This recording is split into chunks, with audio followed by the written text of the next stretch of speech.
At my brother's birthday dinner, Grandpa stared straight past the chandeliers and crystal glasses and asked me, "Is the $5,000 I send you every month enough?"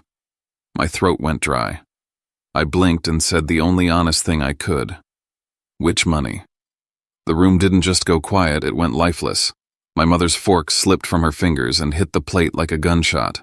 Grandpa's cane came down on the marble floor with a crack that made everyone flinch. Then he said one sentence that turned my family into strangers in real time. "My name is Caius Rowe. I'm in my early 30s, and I never thought I'd say this out loud, but I've been made poor by the people who were supposed to protect me. Before I tell you everything, can you please comment hi or tell me where you're watching from?" Sometimes just knowing someone is there makes it easier to keep going. And if stories like this matter to you, please subscribe, not for drama, but so I don't have to feel like I'm speaking into an empty room. Thank you. Now, let me tell you everything. I got off work with a numb spine, sticky palms, and the kind of exhaustion that doesn't go away with sleep. The warehouse lights had already been dimmed by the time I clocked out. The forklift beeps faded into the distance, replaced by silence and the dry hum of heat radiating from cracked asphalt. Another night shift done. Another morning where my bed would feel less like rest and more like retreat. I pulled out my phone and saw a message from my mother, Celeste. "Dinner's at 7. Don't be late. And Caius? Wear something decent this time." There was always a tone in her messages that made them sound like orders, even when they were dressed as reminders. I didn't respond. What could I say that wouldn't come off either defiant or pathetic? I tossed the phone onto the passenger seat of my car, which groaned in response like it hated the weight. The drive home was short, but my mind stretched it out. I passed by strip malls with neon vacancy signs, closed fast food windows, and billboards advertising accident attorneys and discount mattresses. It was West Phoenix, at its most honest, dry, sun-faded, and always a little tired. I thought about the envelope taped to my fridge, my rent bill 2 weeks overdue. The mechanic's estimate for the misfire in my engine still sat unopened in my glove compartment. I already knew the number by heart, $870. No chance I was fixing it this month. By the time I pulled into the parking lot of my apartment complex in Tempe, my stomach was churning more from anxiety than hunger. The door stuck like always, and the hallway light flickered overhead as I walked in. I changed into a plain navy button-down and the only pair of jeans I had that didn't look like they'd been through a war. I stood in front of the mirror above the sink, brushing down the collar like it mattered, like it would change something. I opened my wallet just enough for gas to get there and back. That was all. No coffee on the way, no grabbing food later, not even a bottle of water from a gas station.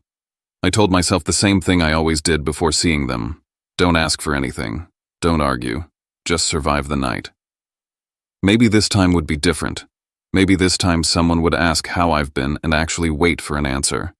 But the memory reel started playing before I even stepped out the door. 3 months ago, I called my mom asking for help with rent. She told me, "Caius, you need to grow up." 2 months ago, I asked again, this time after a week of eating dry cereal and skipping dinner shifts because of back pain. She said, "You always make things dramatic." Last month, I didn't even finish the sentence. She hung up mid-call and sent a text. "Don't bring this up today. Beckett's pitching investors. He doesn't need distractions." Those words weren't just dismissals. They were erasers, scrubbing out any need I had and painting it as a nuisance. I remembered something Dad said a long time ago when I once asked him directly for help. "If your grandfather wants to support you, it needs to go through us. That's how we keep it clean." Clean. That word stuck with me. Nothing about our family ever felt clean. It felt curated, sanitized, packaged. I also remembered a comment Beckett once made when he thought I wasn't paying attention. "Don't worry, the family's backing me. I'm good." At the time I brushed it off as ego. Now it came back with teeth. I got in my car and turned the key.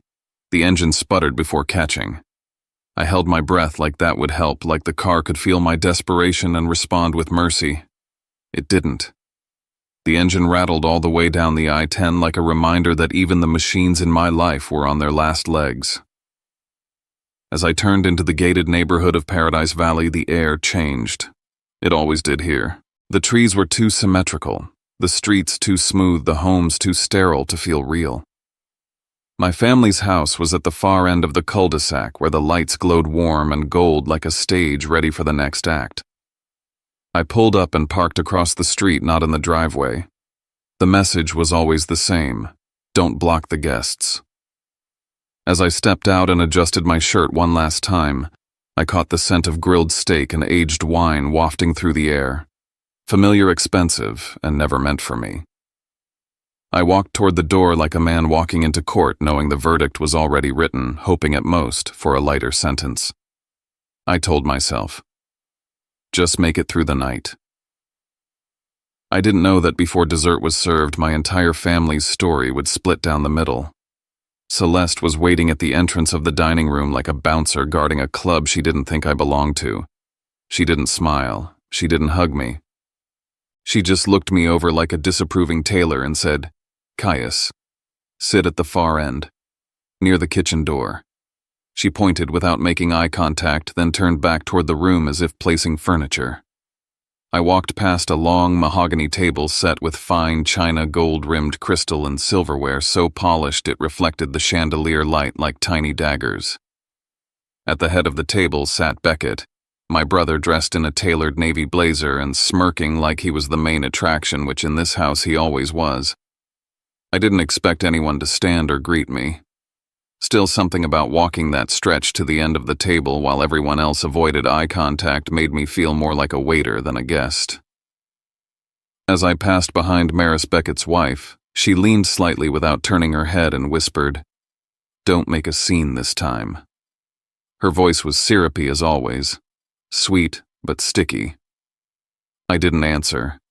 I knew how this game worked. I took my seat next to the swinging door where the kitchen staff came and went.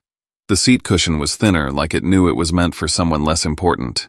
Dad stood at the far side of the room shaking hands with a man I vaguely recognized as someone Beckett once tagged in a photo from a charity gala.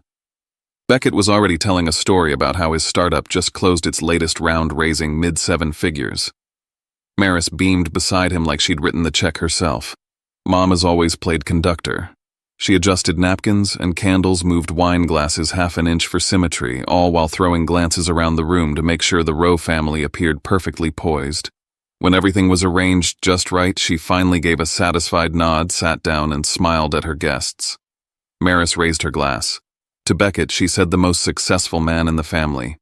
Everyone lifted their glasses. The room rang with toasts and careful laughter. I didn't lift mine.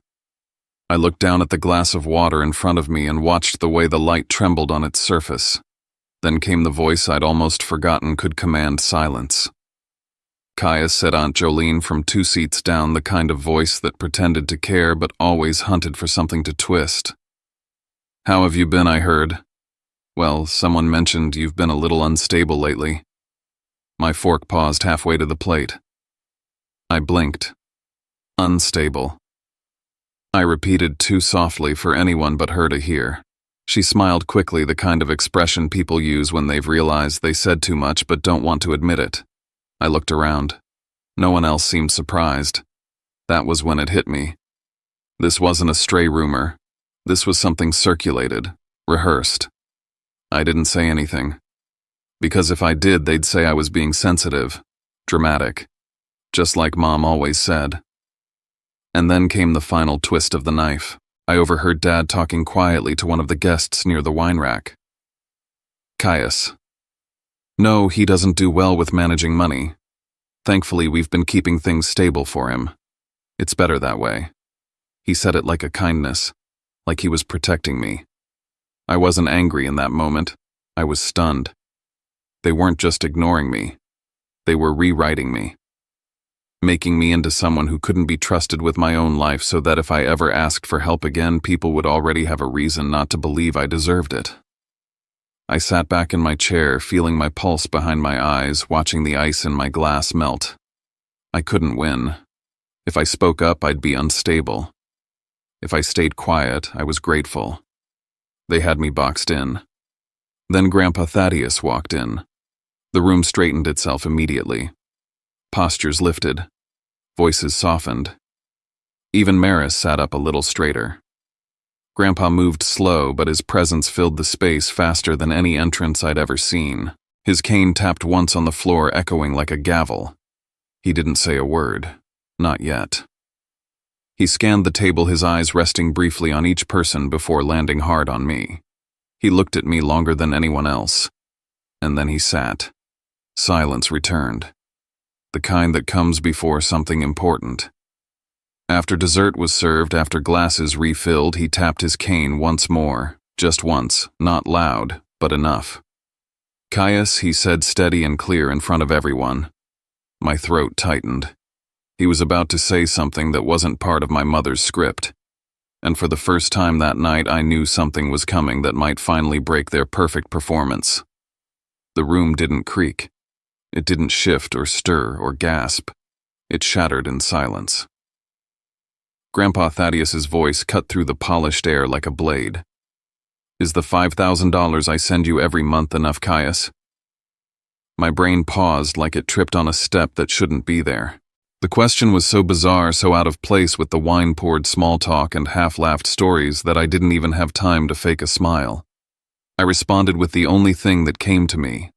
Which money?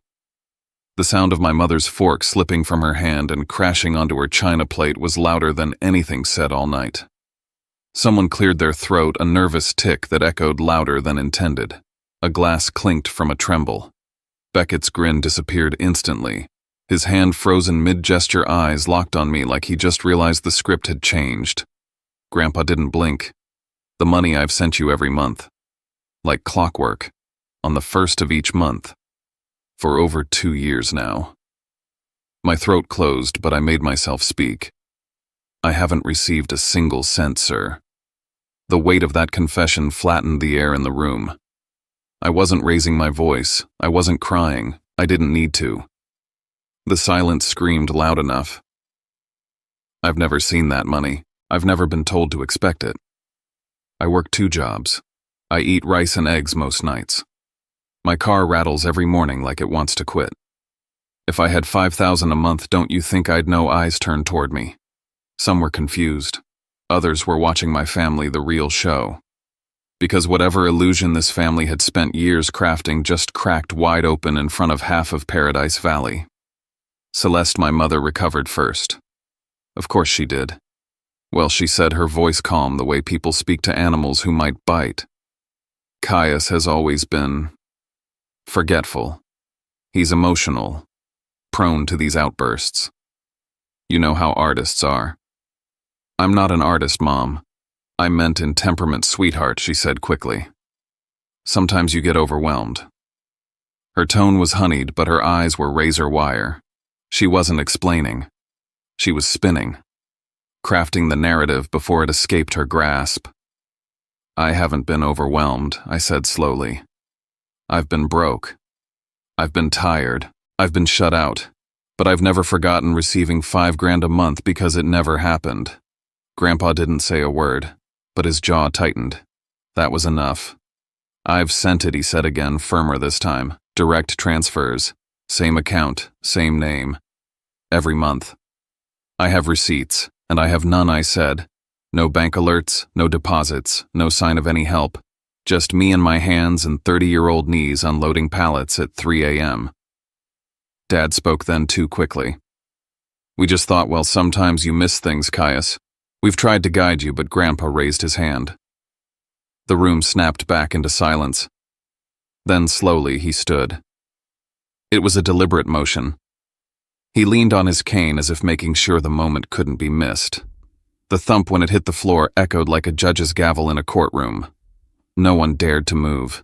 If Caius never received the money, Grandpa said, voice low but carrying, then someone else in this family has been taking it. He let that sentence hang in the air like a sentence delivered. "I will not let this be buried. Not under candles or steak or speeches about family legacy." He turned his head slowly, deliberately, until his eyes met Celeste's, then Dorian's. Their postures changed barely, but I saw it. A stiffness in their spines, a twitch in Dad's hand. Maris didn't breathe. Beckett's jaw clenched so tight I thought he might crack a tooth. Explain it. Grandpa said, his voice still flat but with a note of something sharp beneath. Right now. And just like that, the party turned into something else. This wasn't a birthday anymore. This was a trial. My father opened his mouth like he'd been practicing the speech for years, but the words wouldn't come. My mother inhaled sharply, gathering herself, her voice sliding into that familiar, even tone that always worked so well with her charity club and Facebook Live cooking classes. There's no need to dramatize this, she said. We've always done what's best for Caius. Sometimes that meant making decisions he wasn't ready to understand. I almost laughed. Decisions, I asked, like intercepting money meant for me. She flinched just slightly. That money was managed. Because you've never been good with finances, Caius. You forget things. You ignore bills. You ask for help, then get offended when we try to provide it the responsible way. Is that what this is? I said. Responsible theft. Watch your tone, Dad snapped. No, Grandpa cut in, you watch your answers. Then he pulled out his wallet. It was thick, old, worn around the edges like something passed down. From it, he took a folded note. He unfolded it carefully and read the numbers aloud. The account I've been sending the money to. Let's confirm it. He handed it to me. I stared at it. The number didn't match any account I'd ever seen in my name. Not my payroll account, not my savings, not even the closed one I had in college. Whose account is this? I asked. My mother didn't speak. Celeste, Grandpa said, his tone clipped. Who manages this account? She straightened, but her voice faltered for the first time. It arrives monthly. Regular as clockwork, she muttered. That was it. That was the mistake. The way she said it. She didn't say Caius told me. She said it like someone who had seen the deposits herself. You've been watching the deposits, I said. You knew the schedule. You didn't hear about it. You lived it. Dad jumped in. This isn't about who saw what. This is about timing. There were months Beckett needed capital. We had to. He stopped too late. Needed capital. Grandpa asked. What does that mean? Dad looked like a man who just realized he left the front door unlocked during a storm. Just to get through the runway, he said softly. The early stages. Runway, Grandpa repeated. You used my money meant for Caius to fund Beckett's startup. There it was. I thought the family backed me, Beckett said, suddenly stepping in. His face was pale, but his voice was too polished, like he didn't fully understand how wrong the optics were. I was told everything was in support of the legacy. Legacy. I remembered every smug smile. Every quiet, don't worry about it he threw at me when I asked how he paid for his downtown apartment, or those Italian shoes he never scuffed. Every time he said, the family's got me. Now I saw the pieces snap into place. You used me, I said, staring at all of them. You made me look like a screw-up so you could justify taking what was mine. You let me beg for help while you played savior to him. Don't be dramatic, Celeste said again. No, Grandpa interrupted. Don't be deceitful. He stood again, slower this time, older somehow, as if the truth weighed him down. This is theft, he said, no longer hiding his rage. And it's betrayal. Not just of Caius, of me, of everything I built. The room cracked. One uncle cleared his throat and looked away. A cousin whispered something to her husband. Jolene's smile had vanished entirely. Some of the guests, those who weren't blood, were visibly uncomfortable now, sensing the shift. Where's the proof? I asked, turning toward Celeste and Dorian. You say I forgot.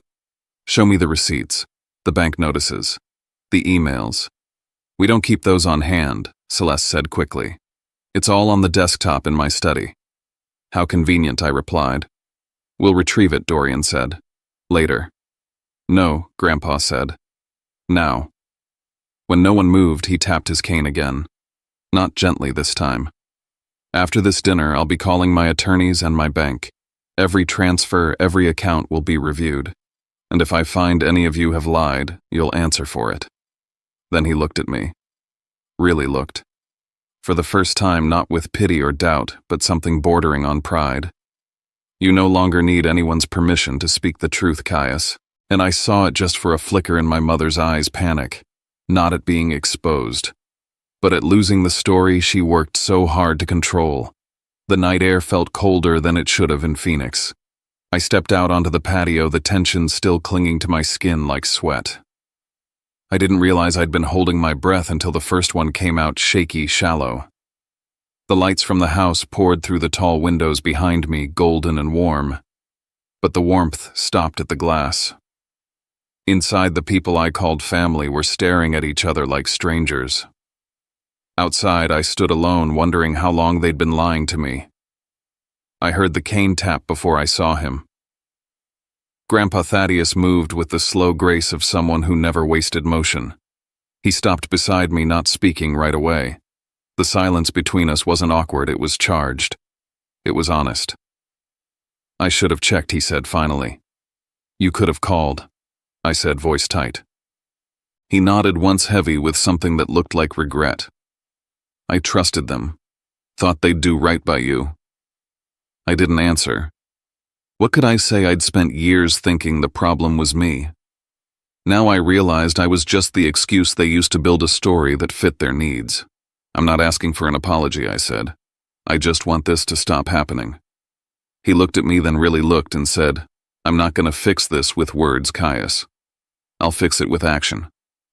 The next morning, I was sitting in a leather chair that squeaked every time I shifted.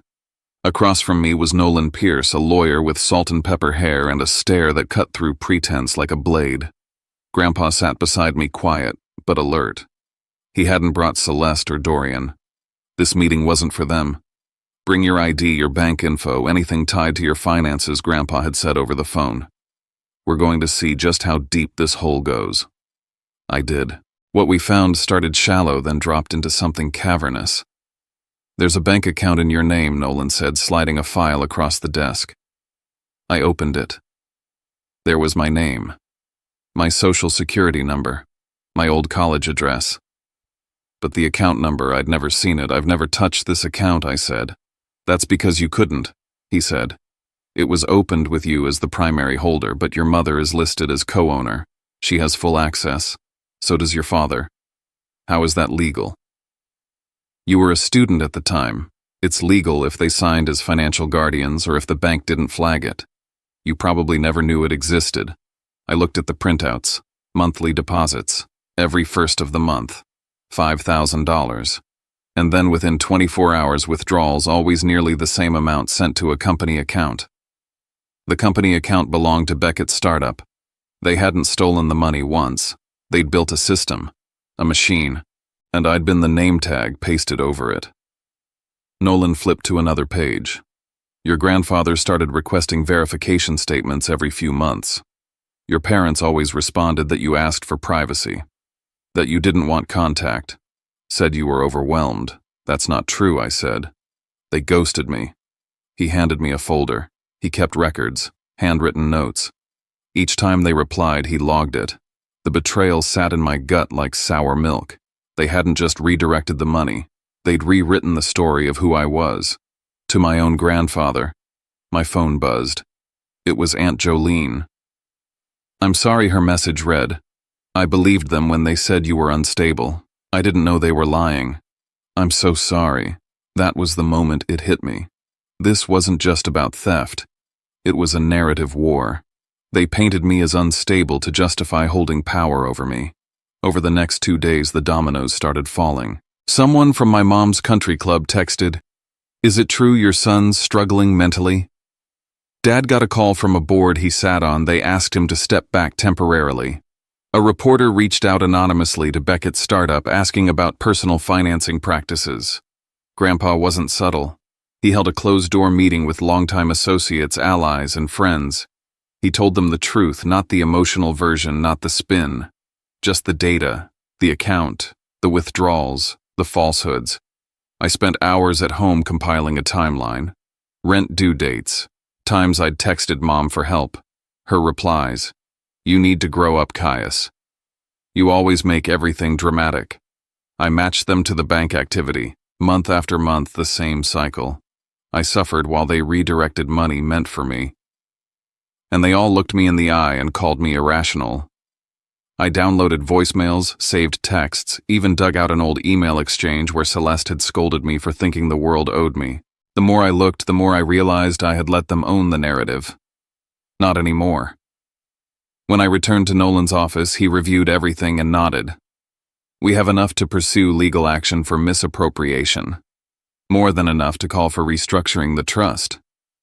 Grandpa added, "We're not waiting." He planned to meet with the family's key financial partners, Beckett's investors, Dorian's clients, and lay it all out. Within 48 hours, he said. It was no longer a family feud. It was a reckoning. And they wouldn't walk away from it untouched.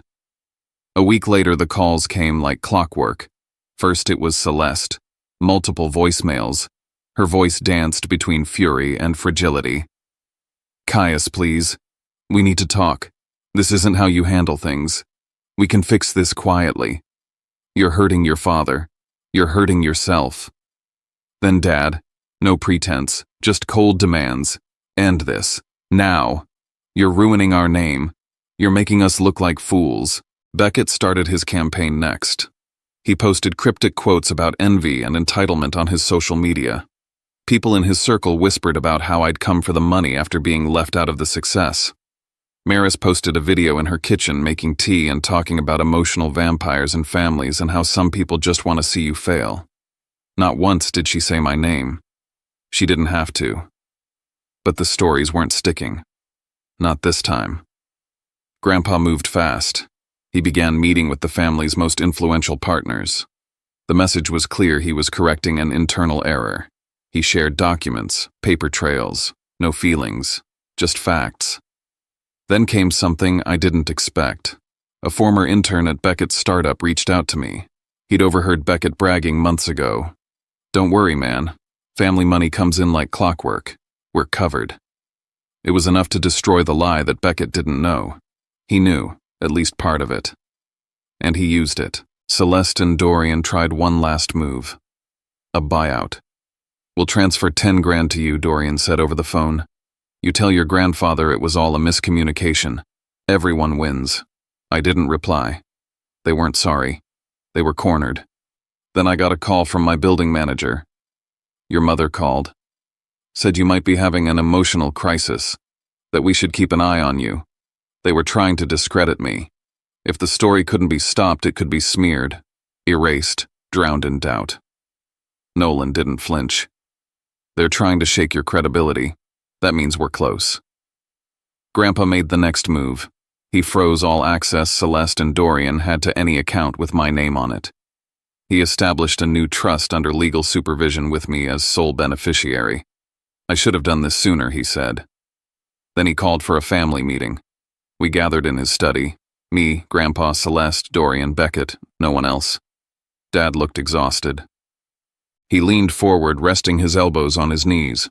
"This isn't just about money," he said. "You're tearing this family apart." I kept my voice steady. "This is about truth.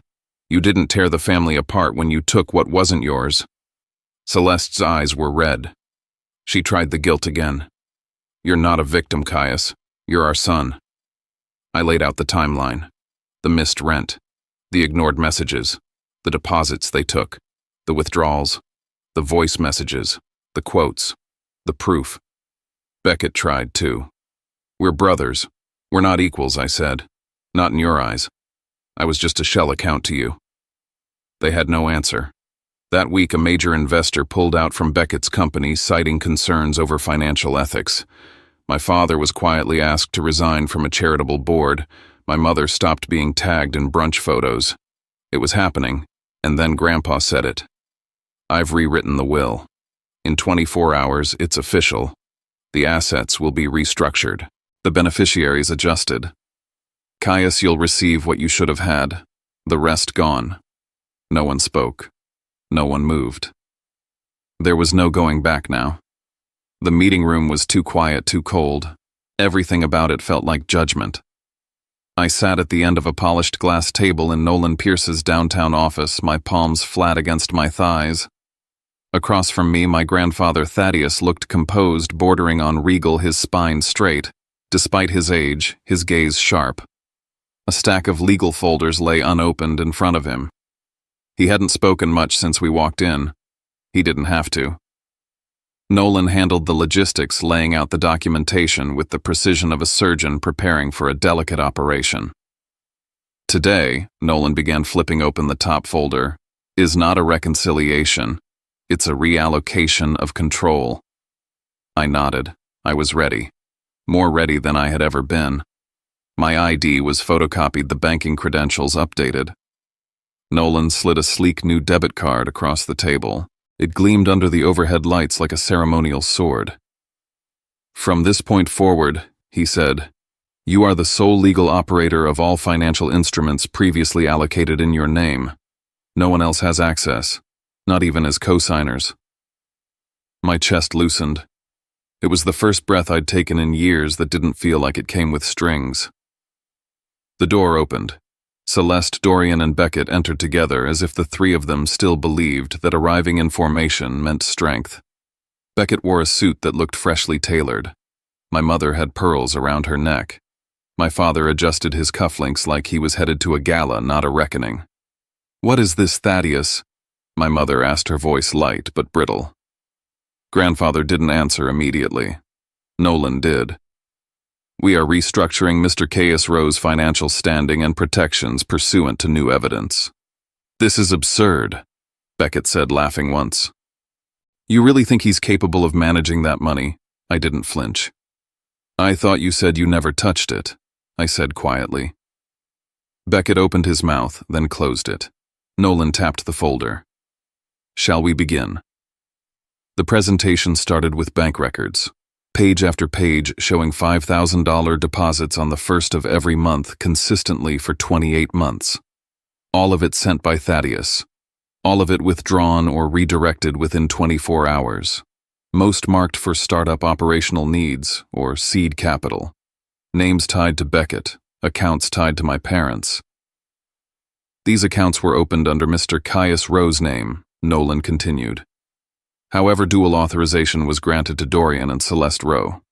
"He was 22 when we did that," Celeste snapped. "It was to help him.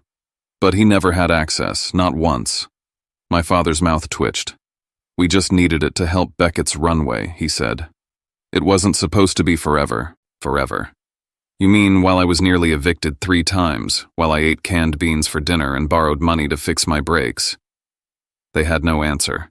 Beckett folded his arms. "This is still just money. You're acting like it's betrayal." Thaddeus finally spoke. "Because it is." He reached into his briefcase and pulled out a document. "I'm restructuring the trust," he said. "Effective today, Caius will receive direct control over his share. Beckett, Dorian, Celeste, you are hereby removed from all future benefit." "You can't do that," Celeste said, rising. "I just did." Beckett stood up too, voice rising. "You're destroying this family." "No," I said. "You already did. I'm just turning on the lights." The documents were signed. Legal witnesses stepped in.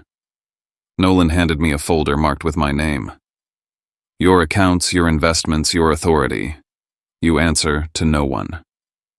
I left before they did. Walked past their glares, their stunned silence. Outside, the heat hit me like a truth I could finally withstand. I stood in the parking lot, folder clutched to my chest, and looked up at the wide Arizona sky. Thaddeus joined me minutes later. He didn't say much, just rested his hand on my shoulder. "This was never about giving you power," he said. "It was about giving you back what's always been yours." I nodded. I didn't cry. I didn't speak. I just stood there, breathing on my own. The silence after war is its own kind of noise. My phone buzzed for 3 days straight, messages from cousins, old family friends, a few former co-workers. Most didn't say much, just, "I didn't know," or "I'm sorry I believed them." One came from Aunt Jolene. "I should have spoken up when they started calling you unstable. I knew it wasn't true." Beckett lost 3 major contracts within a week. Investors asked for audits. His polished image began to flake under pressure. Maris deleted her socials for a few days, then came back with a cryptic quote about loyalty and envy. I didn't respond. I didn't post anything. Not because I was noble, because I was done giving them anything. My mother tried calling twice, left voicemails that started tearful and ended angry. Dad sent one long email, full of half apologies and veiled threats about legacy. Then Beckett showed up. He knocked on the door of my apartment in Tempe. I didn't invite him in. He stood in the hallway, hands in his pockets, not looking like himself for once. "Look," he said, "I messed up, but we can fix this." "Fix what?" "Split what you got. Give me a portion. I'll pay it back in time." "You still don't get it." "It was a misunderstanding. Families survive worse." I shut the door. That night I got a text from someone in my old building. "Hey, just so you know, your mom asked our landlord about you a few months ago. Said she was worried you were unstable." Unstable. The same script, the same weapon. They hadn't just taken money. They tried to take away the only thing a man truly owns: his word. A week later, Thaddeus called me to his house. No lawyers, no documents, just us. He handed me a worn leather ledger. "This," he said, "was where I started. Every dollar, every risk, every failure." Inside were pages of numbers, scribbled notes, ideas, ethics. "Don't be a custodian of money," he said. "Be a builder." I started small, a modest office in downtown Phoenix. I enrolled in certification courses, studied every regulation, every tax code I had ignored when my life was about survival. 6 months in, I had 5 clients, then 10, then a junior associate. Everything was transparent. No shared accounts, no proxies, just earned trust. The house I grew up in went on the market. I bought it, cash. Gave them 90 days to vacate. I never stepped foot inside. Some doors aren't meant to be opened again. Mom sent one letter, handwritten. No excuses, just a line. "I chose what was easy. I'm sorry for making you carry it." I didn't reply. I placed it in a drawer with a photo of me as a boy and the ledger Thaddeus gave me.